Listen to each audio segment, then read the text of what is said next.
La degradación de la iglesia. Capítulo 30. La degradación en Sardis, primera parte. Gracias al Señor seguimos avanzando y recibiendo más revelación acerca de la condición degradada de la iglesia. Deseamos enfatizar que no es nuestra intención atacar a nadie, ni a hermanos, ni a organizaciones, ni a ministerios, sino simplemente hacer conocer a los santos, al pueblo de Dios, a los hijos de Dios, la revelación de su palabra, para que los hijos de Dios puedan ver un poco de lo que Satanás ha hecho en medio del pueblo de Dios y salgan del engaño del enemigo y se vuelvan de todo corazón al Señor y Él los sane.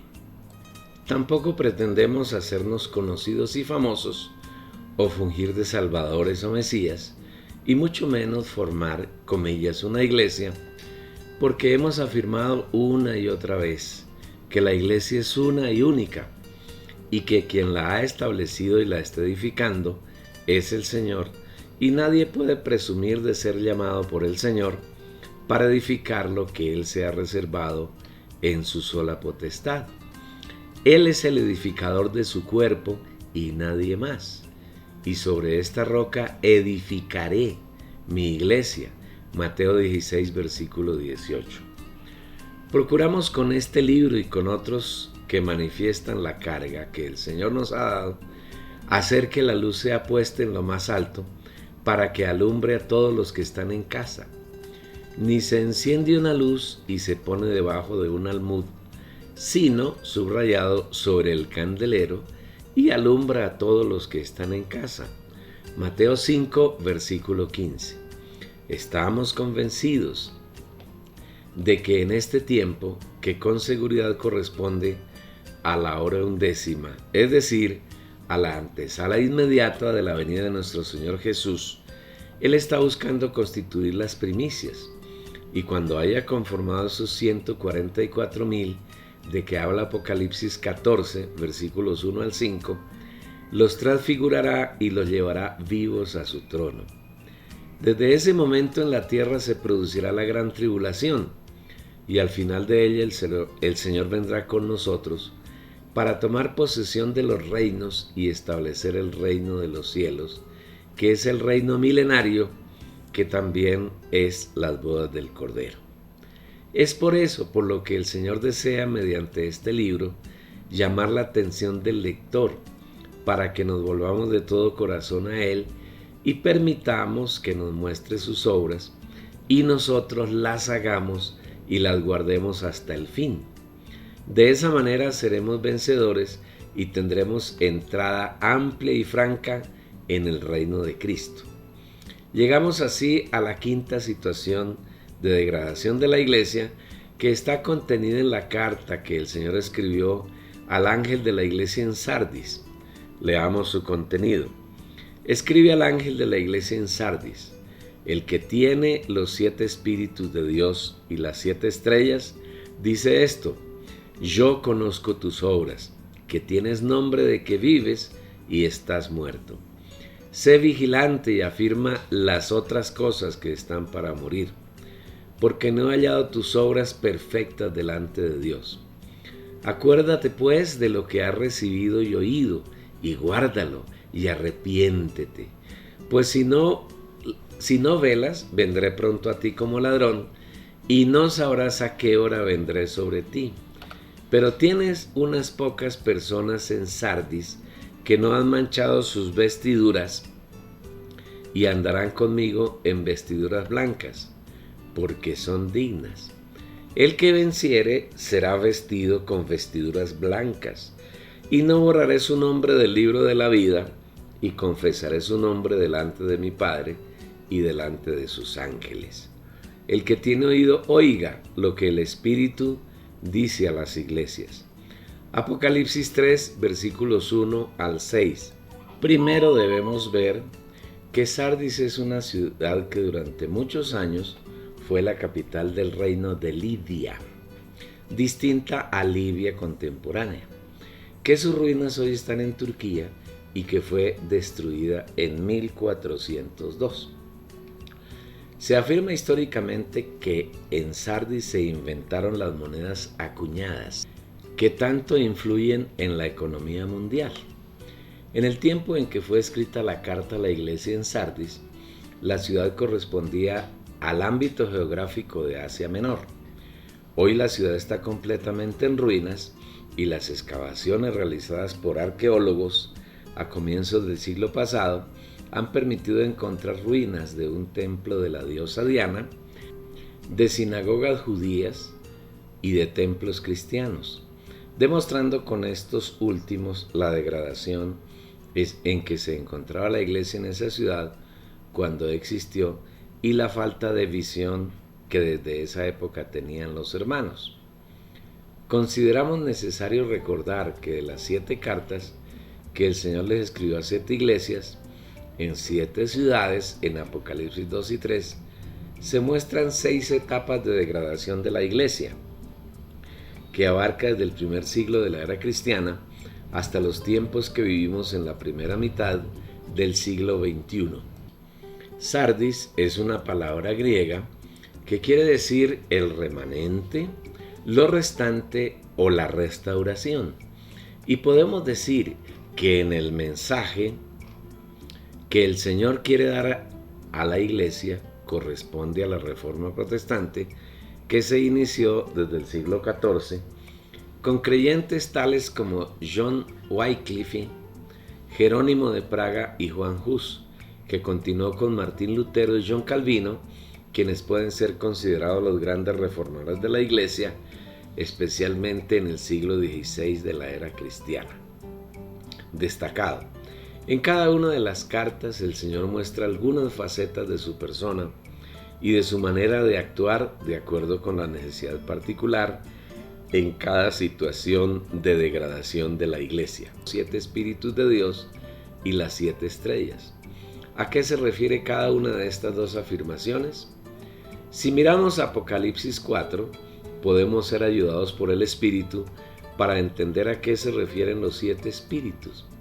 Juan, estando en la isla de Patmos, a causa de la palabra de Dios y el testimonio de Jesús, Apocalipsis 1, versículo 9, cuando llega al capítulo 4 de ese libro afirma: después de esto miré y he aquí una puerta abierta en el cielo.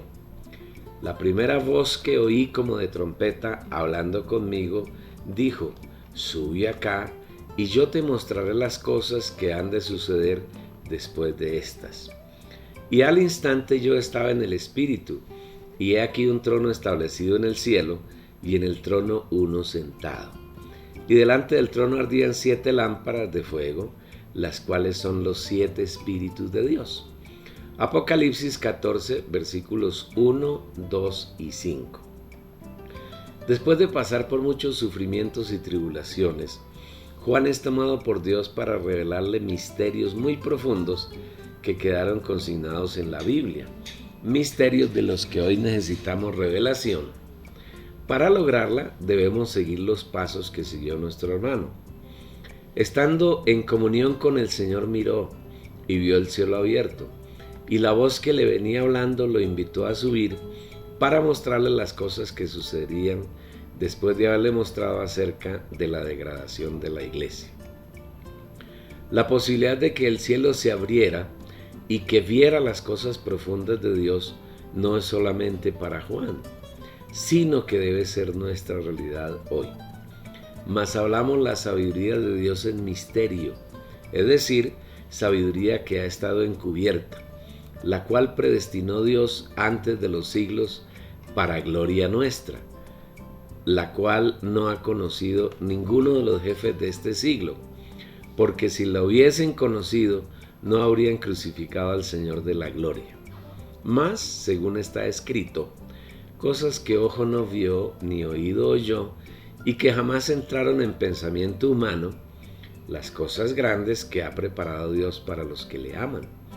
Pero a nosotros nos las reveló Dios por medio de su Espíritu, porque el Espíritu escudriña todas las cosas, y aún las cosas profundas de Dios. 1 Corintios 2, versículos 7 al 10, tomado de la versión moderna. Cuando uno ve la frase "sube acá" inmediatamente piensa que ese subir es hacia arriba, porque pensamos en nuestra mente que el cielo está arriba. Pero debemos tener en cuenta que aquello que para ti es arriba, para tu antípoda, la persona que está en el otro lado de la tierra, en un punto diametralmente opuesto a donde tú estás, sería abajo. Entonces subir acá no se trata de ir hacia arriba espacialmente, sino de entrar en la esfera del espíritu, que es mucho más alta que la esfera humana. Cuando entramos en esta esfera podemos ver los misterios de Dios. Por eso Juan declara, y al instante yo estaba en el espíritu. Para poder tener revelación y ver las cosas santas, necesitamos usar nuestro espíritu humano. A Dios, su persona, sus misterios y su voluntad se pueden conocer solamente mediante nuestro espíritu humano.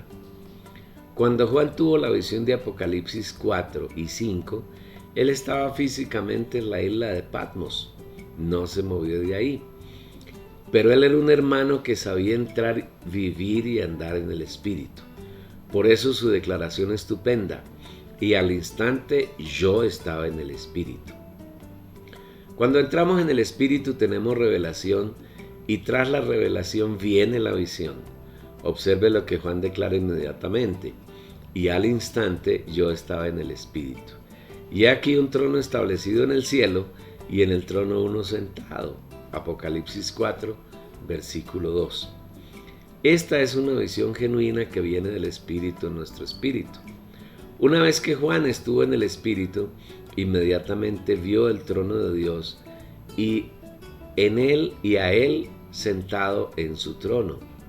En el cristianismo hay tantas visiones que no pasan de ser imaginaciones de los, comillas, videntes.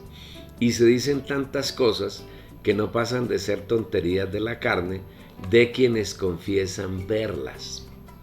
Juan entonces vio el cielo abierto, oyó la voz que lo invitaba a subir, entró en su espíritu y vio el trono de Dios y al Señor sentado en él con su apariencia esplendorosa, la que describe recurriendo a un lenguaje muy elevado y a la vez simbólico. Como queremos llegar al punto de lo que hemos iniciado, que es la declaración que el Señor le hace al ángel de la iglesia en Sardis, cuando afirma que él tiene los 7 espíritus de Dios, encontramos que entre las cosas que Juan ve delante del trono ardían 7 lámparas de fuego, las cuales son los 7 espíritus de Dios. Apocalipsis 4, versículo 5. Destacado. Describir las cosas divinas con lenguaje humano es bien difícil y necesitamos una gran dosis de misericordia del Señor para que sea Él quien nos revele estas cosas que son por demás elevadas y no sea el enemigo ni nuestra carne quienes participan en la interpretación de las cosas santas. En el Antiguo Testamento Dios tenía solamente naturaleza divina, pero no estaba mezclado con la naturaleza humana. Sin embargo, en el Nuevo Testamento, cuando Jesús fue concebido en el vientre de María, ahora las dos naturalezas, la humana y la divina, se mezclaron y esa mezcla es perpetua. Es decir, ya nunca más puede deshacerse, va hasta la eternidad. Al estar unidas las dos naturalezas, Dios lleva adelante su plan eterno de mezclarse totalmente con el hombre.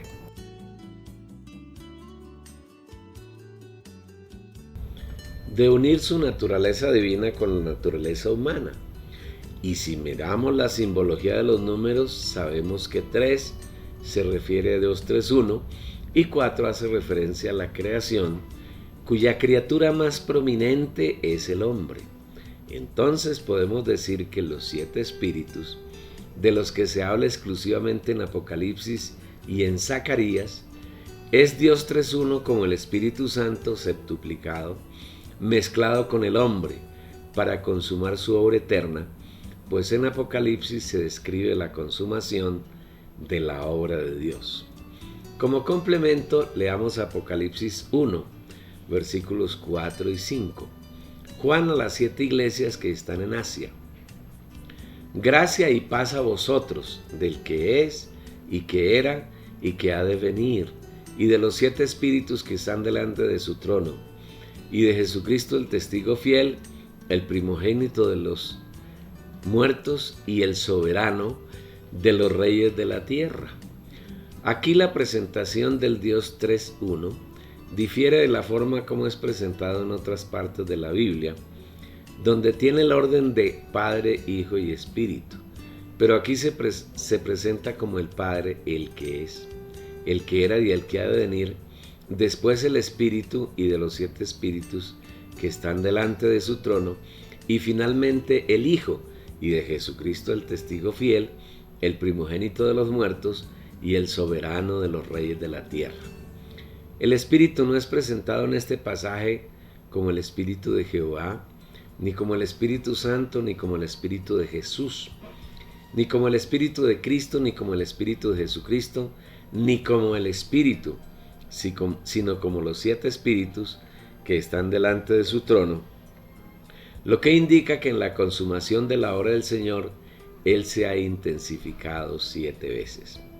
El número 7, insistimos una vez más, se conforma por la suma de 3 y 4, que representa a Dios y el hombre respectivamente, fundidos en uno para llevar adelante la consumación del plan de Dios. Si quieres también, puedes formar 7 de 6 más 1.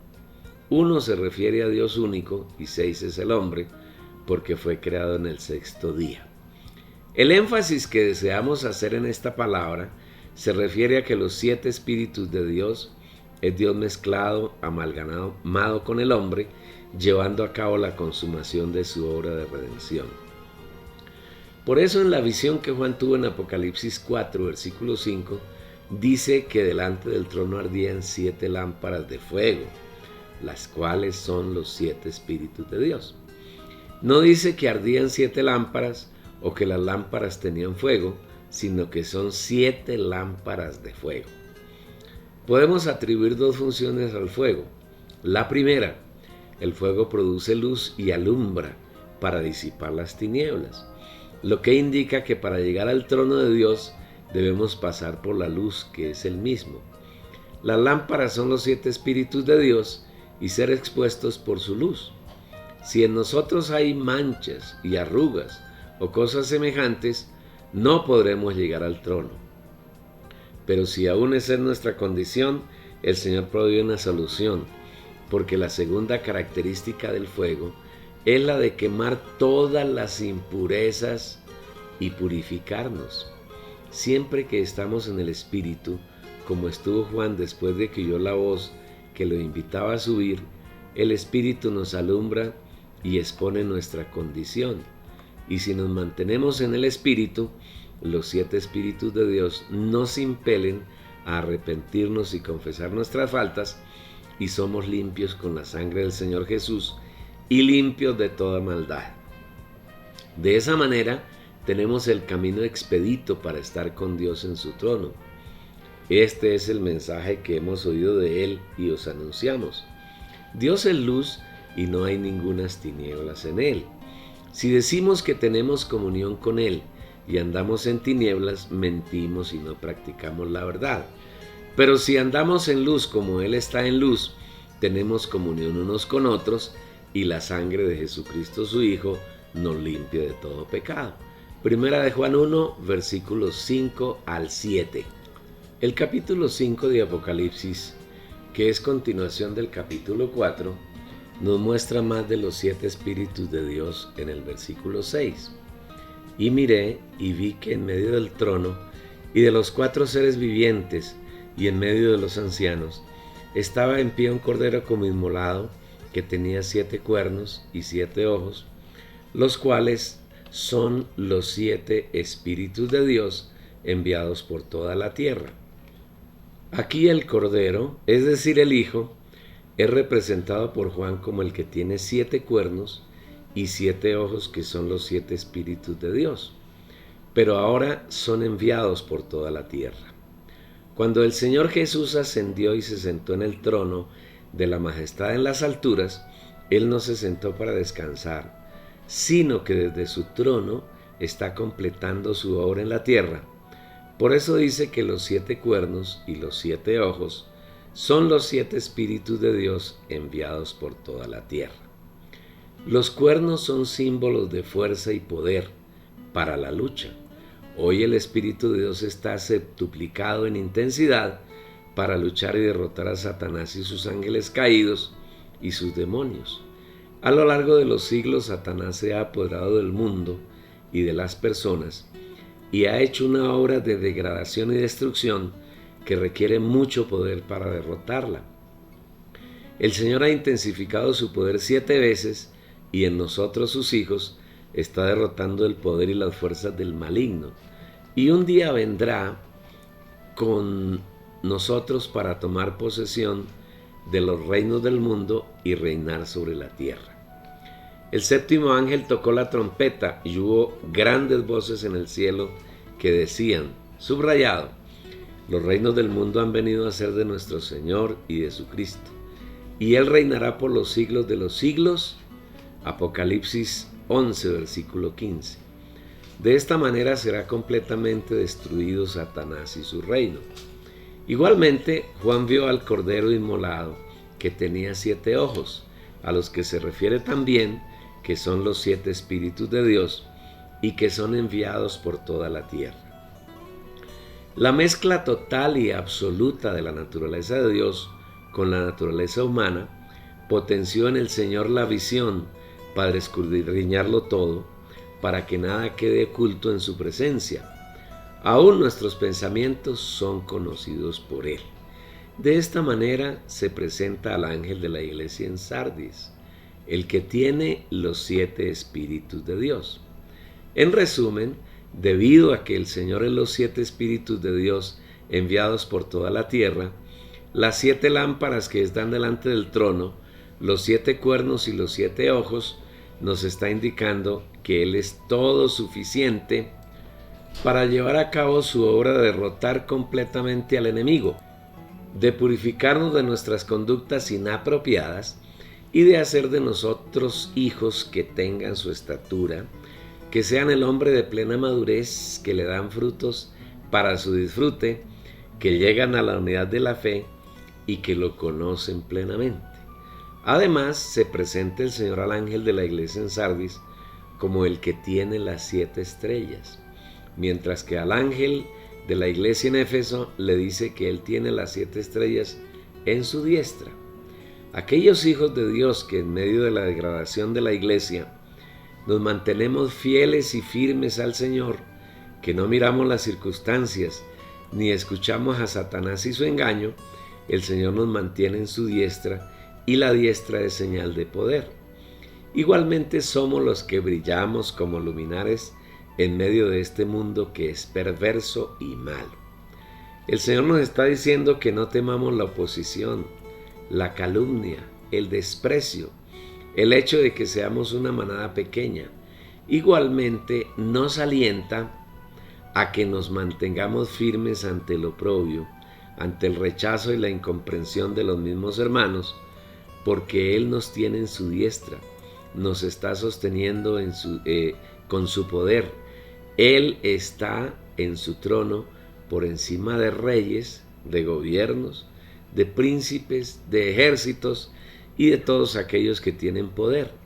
Y nada puede sacarnos de su protección y nada puede ocurrirnos distinto a su deseo. Confiemos plenamente en Él y sigamos adelante siendo uno con Él en su obra de encontrar y formar las primicias para venir a la tierra y tomar plena posesión de ella. Mis ovejas oyen mi voz, y yo las conozco y me siguen, y yo les doy vida eterna, y no perecerán jamás, ni nadie las arrebatará de mi mano. Mi Padre que me las dio es mayor que todos, y nadie las puede arrebatar de la mano de mi Padre. Juan 10, versículos 27 al 19. Destacado: seamos sus ovejas que oyen su voz, porque lo conocemos. Sus ovejas que lo siguen por donde quiera que va, y tengamos la seguridad de que no pereceremos jamás. Disfrutemos hoy la vida eterna que Él nos suministra y tengamos la certeza de que nunca seremos quitados de su mano. Una vez que el Señor se ha presentado al ángel de la iglesia en Sardis, comienza a mostrarle los distintos puntos en que la iglesia se ha degradado en esa etapa. Yo conozco tus obras, que tienes nombre de que vives y estás muerto. Apocalipsis 3, versículo 1. La degradación en Sardis no es menos profunda que en Tiatira, y aquí hay un problema muy grave y serio: la muerte. Dios no tiene ni puede tener en su esencia nada de muerte, porque Él es vida, Él es la vida eterna, y la iglesia en Sardis está llena de muerte. Tiene nombre de vida, apariencia de vida, pero su contenido es muerte. La muerte es lo más inmundo que hay en el universo.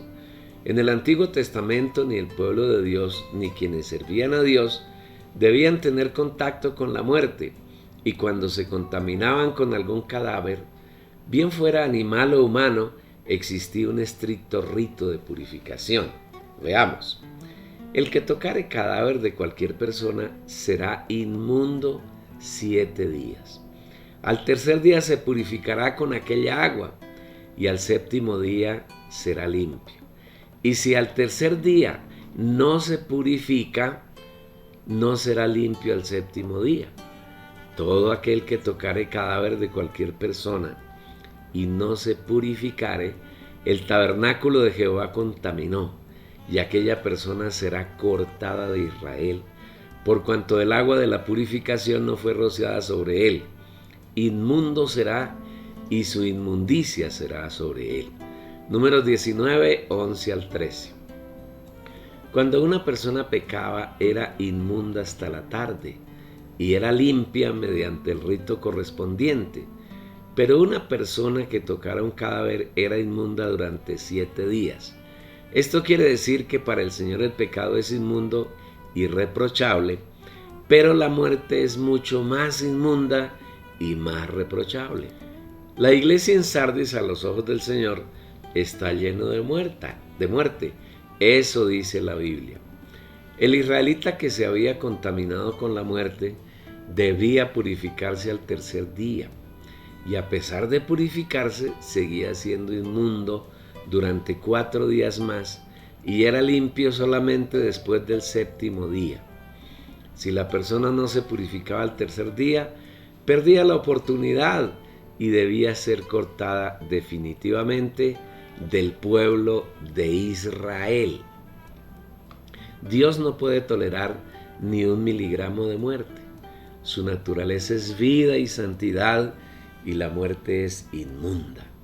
Aunque Él se sometió en su Hijo a sufrir la muerte y a pasar por ella para derrotarla, hoy está en resurrección y ascensión y en gloria, y no tiene ni tolera nada que tenga que ver con la muerte. Él la derrotó para siempre con su resurrección, y ya no tiene ni tendrá ninguna relación con la muerte. Destacado.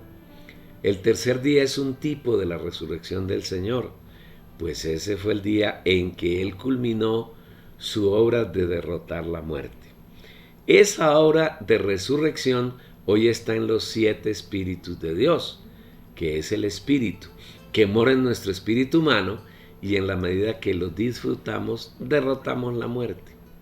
Lamentablemente, a pesar de que el Señor derrotó la muerte en su resurrección, Satanás logró introducirla en la iglesia en la etapa de Sardis, debido a la falta de vigilancia de los hermanos y del ángel de esa iglesia. La iglesia evangélica contemporánea alrededor del mundo está dividida en millones de facciones, y eso en sí es una manifestación de muerte. Es como un cuerpo que tiene divididos sus miembros, un brazo en un lado, el tronco en otro, el corazón allá, la cabeza aquí, las piernas más allá, y todos los miembros esparcidos por distintos lugares. Ya no se puede hablar de un cuerpo, sino de un cadáver. Esa es la iglesia evangélica contemporánea, un cadáver. Para añadir más abominación, Satanás se ha jugado un as, haciendo que los hermanos le pongan distintos nombres a cada una de las, comillas, iglesias. Y esos nombres aparentan ser nombres de vida. No queremos mencionar ninguno para no ofender a los hijos de Dios y para no constituir este libro en un ataque contra nadie.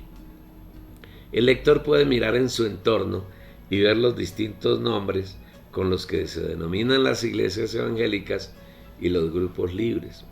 Por favor, entendamos que todos ellos son expresiones de muerte. No hay en la Biblia, la palabra de Dios, un solo nombre para la iglesia. Ponerle nombre a la iglesia y llenarla de muerte es dividirla y distinguirla de, comillas, otras iglesias. Es considerarse peculiar, distinto a los demás santos, y es una forma de fornicación y adulterio espirituales heredados de Jezabel en el catolicismo romano. No importa cuántos argumentos tengas para denominar, comillas, las iglesias con nombres particulares. Ellos son una demostración y manifestación de que la muerte invadió sus predios. Sardis tiene nombre de que vive, pero lamentablemente está muerta. Cuando Martín Lutero clavó en la puerta del palacio de Wittenberg sus 95 tesis en contra de las mentiras del Papa y de la Iglesia Católica Romana, y los posteriores aportes de distintos reformadores, tales como Juan Calvino, Ulrico Zwinglio, Martín Bucer, Guillermo Farel, Teodor de Beza, Juan Knoss, Caterina von Bora y Guillermo Tyndall, entre otros, se dio algo de restauración de la iglesia, pero muy pronto se llenó de muerte y hoy está saturada de muerte. Eso es lo que el Señor le dice al ángel de la iglesia en Sardis, cuando afirma: yo conozco tus obras, que tienes nombre de que vives, pero estás muerto. Apocalipsis 3, versículo 1.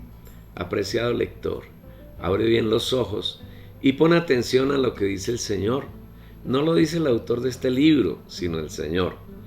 Él dice que todas las obras de Sardis son obras de muerte, que a pesar de tener nombres de vida, su contenido es muerte.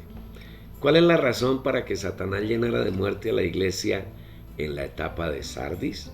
La falta de vigilancia de los santos. Sé vigilante, Apocalipsis 3, versículo 2. Al igual que ocurrió con Éfeso, a la iglesia llegaron falsos apóstoles, falsos profetas y falsos maestros.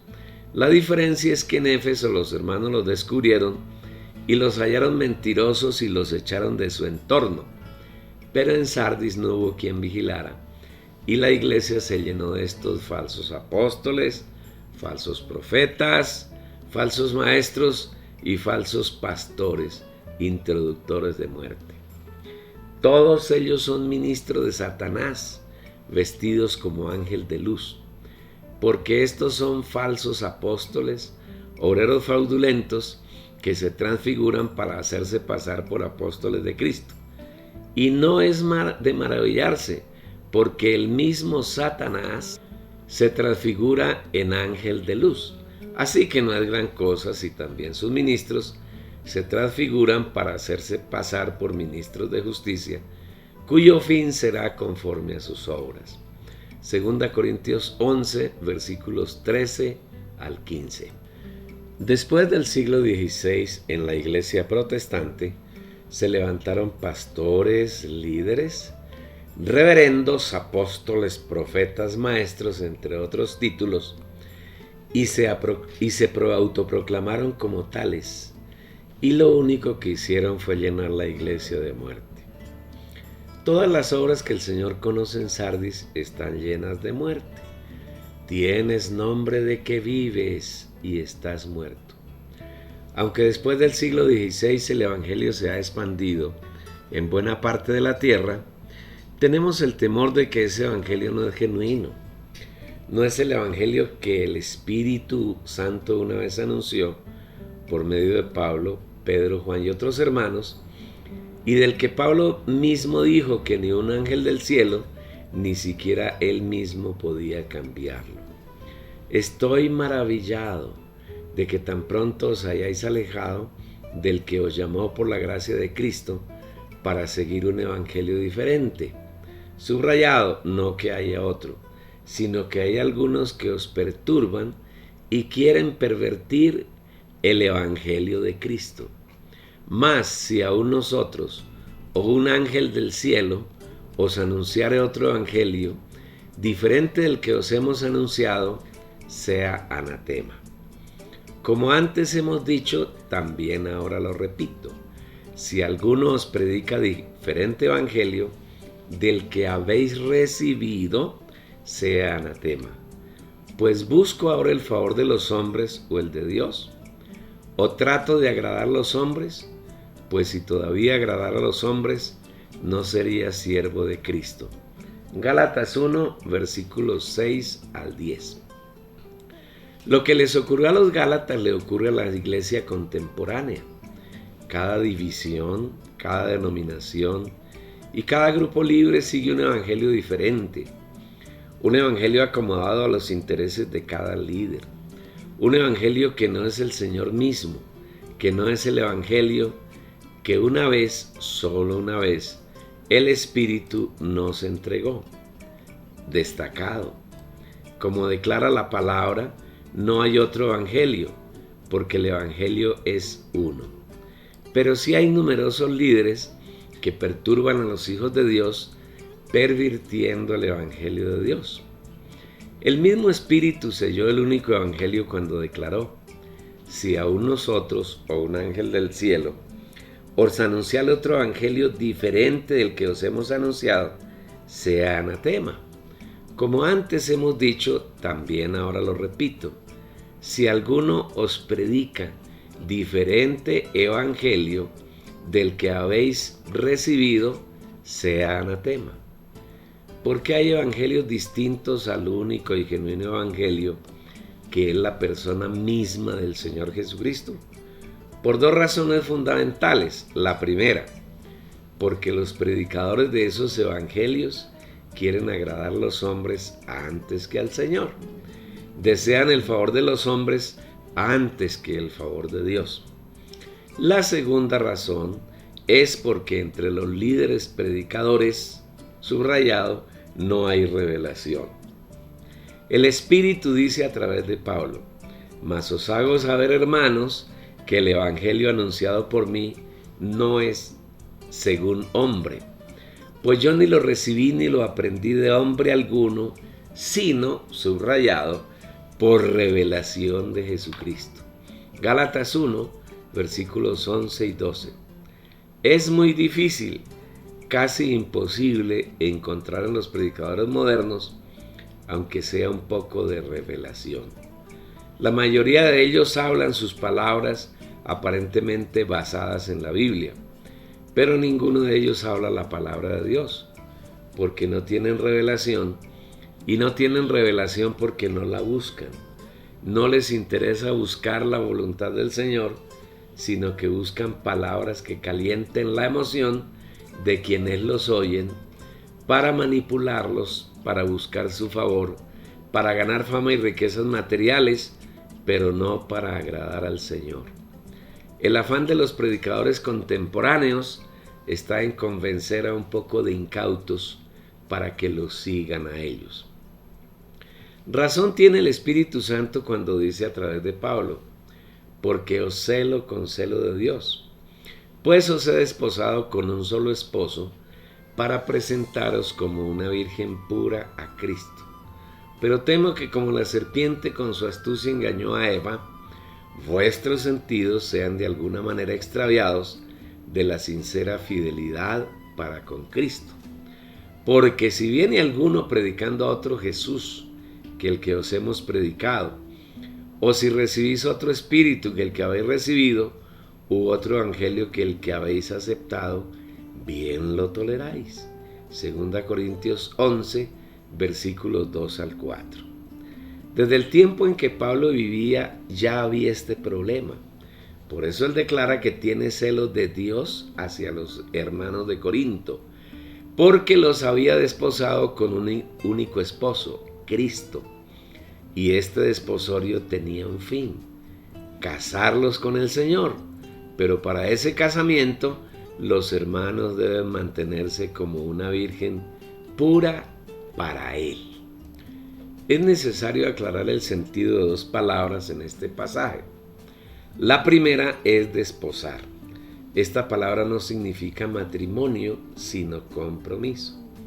Cuando una pareja se desposa, aún no se ha casado, sino se ha comprometido para casarse más adelante.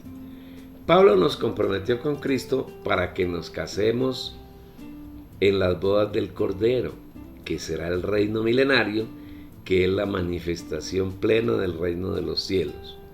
Pero para poder casarnos con el Señor es necesario conservarnos como vírgenes puras.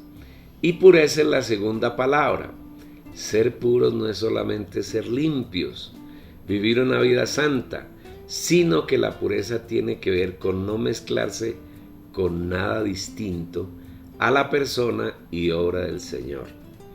Efesios 5, versículos 25 al 27, dice que Cristo amó a la iglesia y se entregó a sí mismo por ella, para santificarla, habiéndola purificado en el lavamiento del agua por la palabra, a fin de presentársela a sí mismo una iglesia gloriosa, que no tuviese mancha ni arruga ni cosa semejante, sino que fuese santa y sin mancha. Tener una mancha es tener una cosa extraña en el interior, que no pertenece a la naturaleza de quien la tiene. Por ejemplo, una esmeralda pura tiene un color verde intenso y es transparente. Si la esmeralda tiene en su interior, aunque sea un pequeño punto blanquecino, pierde su pureza y su valor se reduce. Destacado: para que un creyente sea puro, sin mancha, no debe tener nada distinto a Cristo en su constitución. Somos puros cuando nuestro interior se ha constituido solamente Cristo y nadie más que Él. Y si Cristo está constituido plenamente en nuestro interior, solamente Él se manifestará en nuestro vivir. Después de que Pablo nos comprometió con Cristo, su aspiración fue la de presentarnos como una virgen pura a Cristo, con el fin de casarnos con Él. Pero en Pablo había un temor. Pero temo que como la serpiente con su astucia engañó a Eva, se corrompan vuestros pensamientos, apartándose de alguna manera de la sencillez y pureza para con Cristo. 2 Corintios 11, versículo 3. Mientras vivamos en este tabernáculo, siempre seremos atacados por Satanás. Y el punto donde nos ataca es en nuestra mente, con el fin de apartar nuestros pensamientos de la sencillez y de la pureza que hay en Cristo. El campo de batalla de todo creyente es la mente. El Señor, como el Espíritu que mora en nuestro espíritu humano, desea tomar nuestra mente y llenarla de los pensamientos sencillos y puros de Cristo. La naturaleza diabólica que está en la carne lucha por penetrar nuestra alma y llenarla de pensamientos buenos y corruptos e inmundos que nos apartan del Señor. Esa lucha se da a cada instante de nuestra vida y depende del ejercicio de nuestra voluntad, dónde vamos a poner nuestra mente, si en el espíritu o en la carne. Porque los que son de la carne piensan en las cosas de la carne, pero los que son del espíritu en las cosas del espíritu. Porque la mente puesta en la carne es muerte, pero la mente puesta en el espíritu es vida y paz. Porque el deseo de la carne es contra el espíritu y el del espíritu es contra la carne. Pues estos se oponen el uno al otro, de manera que no podéis hacer lo que deseáis. Romanos 8, versículos 5 y 6 y Gálatas capítulo 5, versículo 17. El versículo de Gálatas 5, versículo 17, tomado de la versión La Biblia de las Américas, es muy esclarecedor. La carne y el espíritu están en una lucha permanente, de tal manera que como creyentes no podemos hacer lo que queremos. O estamos en el espíritu y nuestro vivir está lleno de vida, o pensamos en las cosas de la carne y estamos llenos de muerte. Pablo nos recuerda que Satanás es muy astuto y que con su astucia engañó a Eva en el huerto de Edén y logró apartarla junto con Adán de la fidelidad para con Dios. Y él teme que a nosotros nos ocurra lo mismo. ¿Y cómo nos aparta Satanás de la sencillez y fidelidad para con Cristo? Porque si alguien viene y predica a otro Jesús, a quien no hemos predicado, o recibís un espíritu diferente que no habéis recibido, o aceptáis un evangelio distinto que no habéis aceptado, bien lo toleráis. 2 Corintios 11, versículo 4. Esa es la respuesta sencilla del espíritu. Lamentablemente, los predicadores contemporáneos presentan a un Jesús que el espíritu no presentó originalmente. Igualmente, dan a otros un espíritu diferente al que dio inicialmente el Señor. De la misma manera, el evangelio predicado por ellos es distinto al que el Espíritu predicó a través de Pablo y de los demás hermanos que completaron la Biblia. Este es el gran engaño de Satanás en la iglesia contemporánea. Líderes del cristianismo, hablamos para ustedes, y lo hacemos con el amor del Señor y con todo el respeto que ustedes nos merecen, sabiendo que entre ustedes hay algunos genuinos hijos de Dios, como también hay muchos falsos maestros, y a unos y otros amonestamos. El evangelio que ustedes predican, el espíritu que ustedes suplen y el Jesús que ustedes anuncian está muy distante del Jesús, el espíritu y el evangelio que una vez fue dado por el Espíritu Santo a través de Pablo y los otros apóstoles que fueron usados por el Señor para completar la Biblia. Ustedes están engañados por Satanás y asimismo están engañando a sus seguidores. Ustedes son opositores al desarrollo del plan de Dios. No lo estorben más. ¿Cuál es la razón de esta situación? Que ustedes han sido guiados por su mente carnal, no sometida al Espíritu. Ustedes anuncian un evangelio recibido de hombres en institutos bíblicos y en seminarios, lo mismo que en su imaginación, pero no tienen el evangelio según Jesucristo que se da por revelación en el espíritu humano. Mas os hago saber, hermanos, que el evangelio anunciado por mí no es según hombre, pues, subrayado, yo ni lo recibí ni lo aprendí de hombre alguno, sino por revelación de Jesucristo. Gálatas 1, versículos 11 al 12. Destacado. Por favor, no echen estas palabras en saco roto. No las echen a sus espaldas. Es posible que ustedes no estén de acuerdo con ellas. Sin embargo, les rogamos que las consideren delante del Señor y Él los orientará en todo. En resumen, el Señor llama nuestra atención para que miremos en nuestro espíritu si el evangelio que predicamos y se nos predica es genuino, si el Jesús que se nos presenta es el auténtico Jesús que es Dios mismo o es uno diferente, y si se nos da el espíritu que el Señor quiere que recibamos o se nos está inoculando un espíritu diferente al original de las Escrituras. Cada uno de nosotros debemos aspirar a que el evangelio que anunciamos sea revelado por Jesucristo y no sea un evangelio de hombres ni por hombres. Tener un evangelio de hombres y por hombres hace que estemos llenos de muerte.